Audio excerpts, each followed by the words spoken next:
오투리조트 회생을 위한 강원랜드 기부금 사건과 관련해 태백시가 류태호 전 시장을 검찰에 고발해 갈등이 다시 불거지고 있습니다. 강릉 신일정밀 직원들의 노조 활동을 탄압한 전 대표 등이 법정 공방 끝에 1심 법원에서 줄줄이 유죄를 선고받았습니다. 강원특별자치도와 강릉시, 한국식품연구원이 한국식품연구원 강릉분원 설치를 추진하기로 했습니다. 올여름 강원 동해안 80여 개 해수욕장에서 야간 개장, 애견 동반, 장애인 해수욕장 등이 운영됩니다. 안전을 위한 수상 인명 구조원들은 훈련에 한창입니다. 안녕하십니까. 뉴스데스크 강원입니다. 지난 2012년 강원랜드 사회이사들이 태백 오투리조트 경영 정상화를 위해 150억 원을 지원했다. 몇 년 뒤 강원랜드가 당시 사회이사들에게 손해배상금을 청구한 일이 있었습니다. 강원랜드 사회이사들은 당시 책임지겠다는 태백시의 확약서를 근거로 소송을 벌여 태백시가 사회이사들의 배상금을 지급했는데요. 최근 태백시가 이런 결정을 한 류태호 전 시장을 고발해 논란이 일고 있습니다. 김영호 기자가 보도합니다. 지난 2012년 태백시 산하 오투리조트는 경영 악화로 전기와 가스, 상하수도 요금조차 내지 못해 사실상 부도 직전 상태였습니다. 태백시가 당시 파산까지 고려하자 보다 못한 강원랜드 사회이사들이 폐광지역 협력사업비 150억 원을 강원랜드에서 기부금으로 받아왔습니다. 오투리조트는 이 돈으로 몇 년을 버티다가 지난 2016년 민간 기업에 팔렸습니다. 그런데 이 기부금을 놓고 감사원이 경영상 배임 문제를 지적했고 강원랜드는 기부금을 결의한 사회이사 7명을 상대로 손해배상 청구 소송을 제기해 2019년 30억 원을 배상하라는 대법원 최종 판결을 받았습니다. 2012년 당시 태백시는 민형사상 책임을 지겠다고 이사들에게 약속한 바 있습니다. 태백시가 나중에 민형사 모든 걸 책임지겠다. 그렇게 해서 확약서를 쓴 겁니다. 그러다 보니까 배임으로 강원랜드가 고발을 했고 그래서 저희들이 민사, 형사 다 고발돼가지고 6, 7년을 죽을 고생했습니다. 사회이사들은 태백시를 상대로 손해배상 소송을 제기해 2020년 1심 판결에서 태백시가 사회이사들의 손해배상금을 부담하라는 결정이 내려졌습니다. 당시 태백 지역에서는 시민과 공무원들까지 성금을 모아 사회이사들을 돕기도 했습니다. 그런데 최근 태백시가 기부금 사건을 다시 들춰냈습니다. 손해배상금 지급과 관련해 절차상 문제가 있었다며 직무유기 혐의로 류태호 전 태백시장을 검찰에 고발한 겁니다. 태백시는 감사 부서 차원에서 공무를 진행했을 뿐 현 이상호 시장과는 무관하다고 밝혔습니다. 보험 판결 났고 확정됐고 법률 자금 받아서 돈 지급한 거기 때문에 그 자체로 문제 삼은 건 아니에요. 예, 그래서 이제 다른 건인데 자꾸 제가 그러니까 확인을 제가 못 해드리니까 자꾸 이제 외에서는 이렇게 자꾸 비슷한 소리 나는데.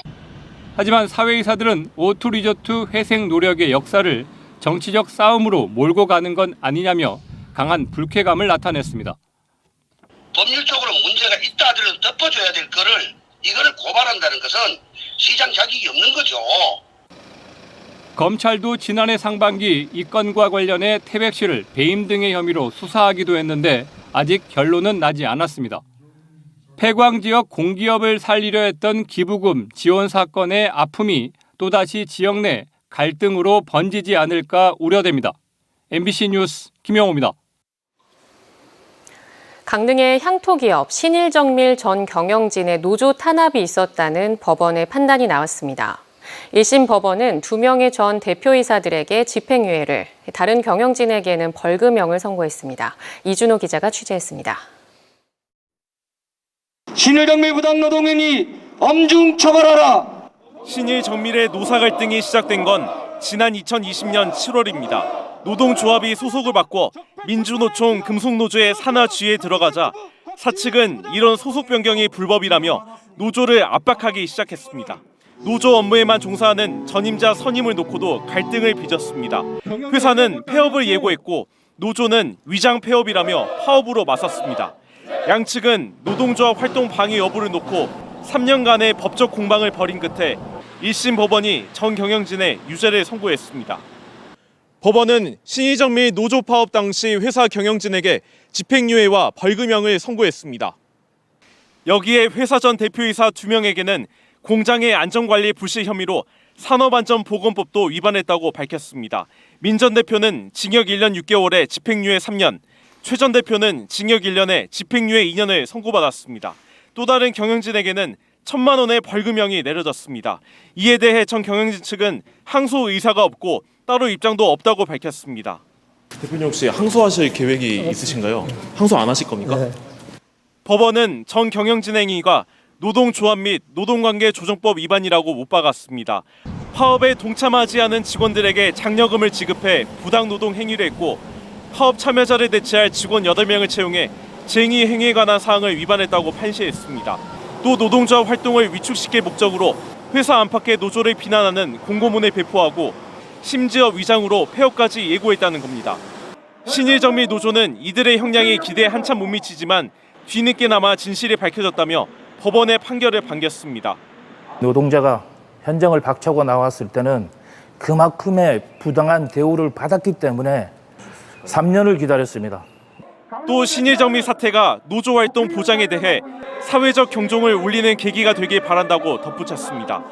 한편 신일정밀은 지난해 2월 한 사모투자펀드에 매각돼 지금은 경영진이 바뀌었습니다. MBC 뉴스 이준호입니다. 강원특별자치도와 강릉시, 한국식품연구원이 한국식품연구원 강릉분원 설치를 위한 업무 협약을 체결했습니다.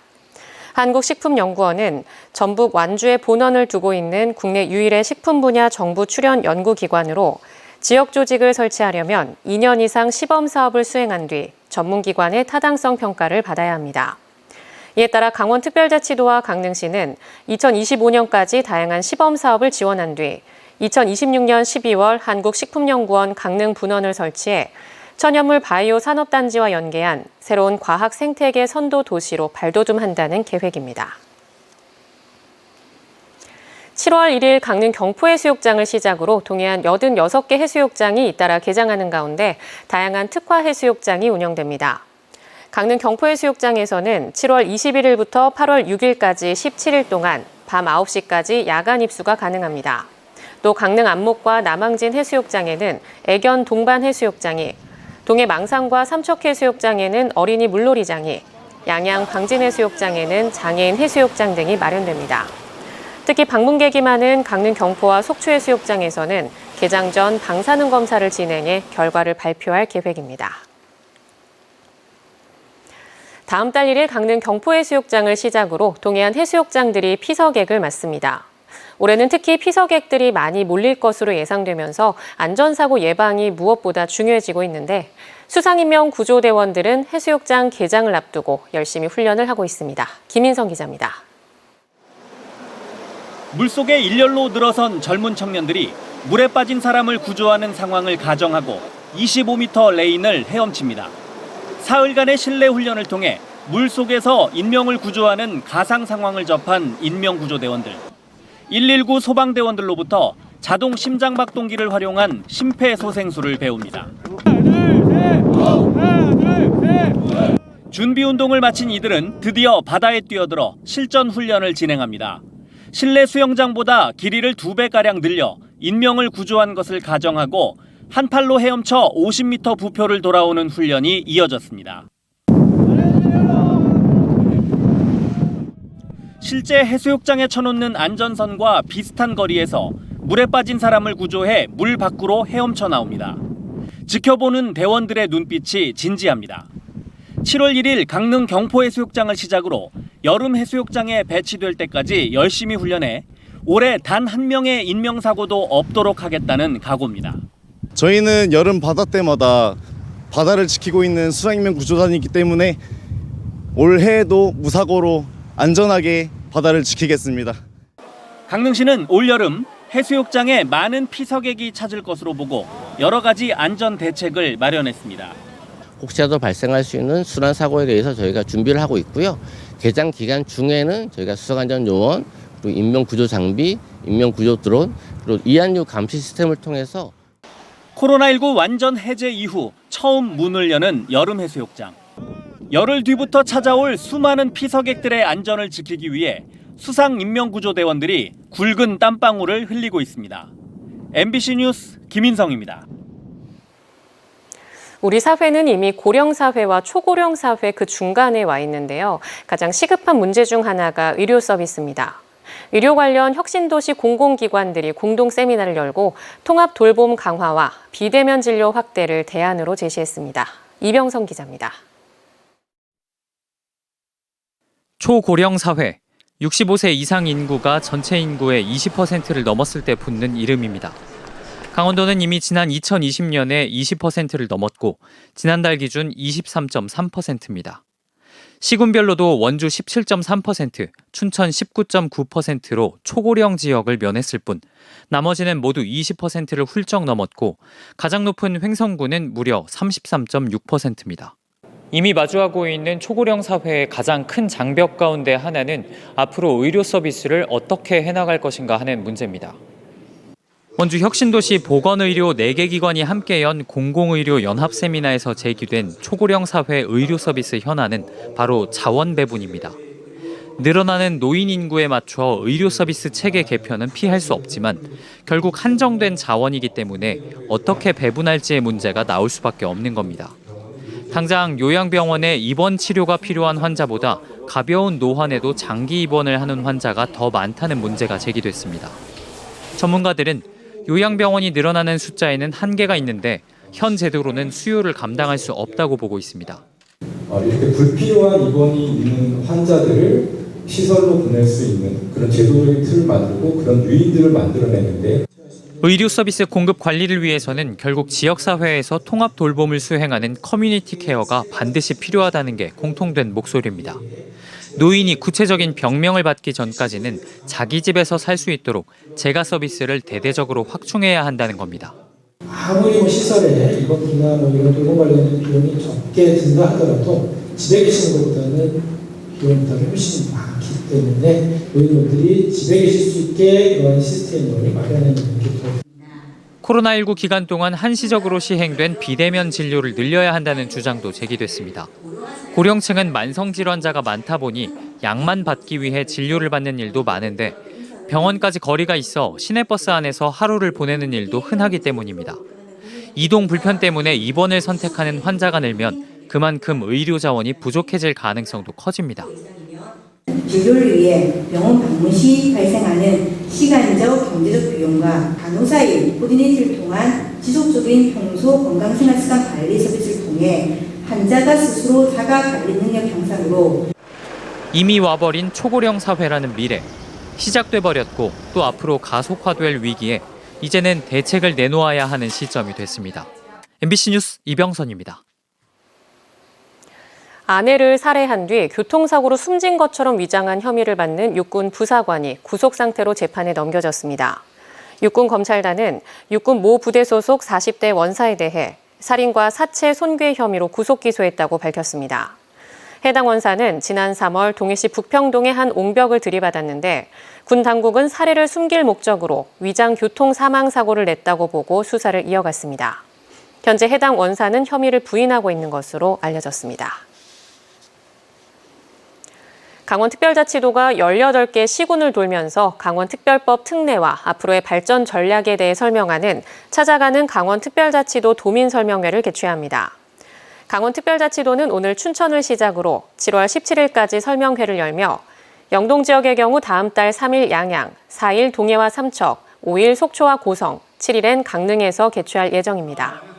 특히 춘천, 원주, 강릉의 경우 김진태 지사가 직접 강원특별법의 중점 아닌 4대 규제 혁파와 미래산업 글로벌 도시 조성에 기반이 되는 내용을 설명하기로 했습니다.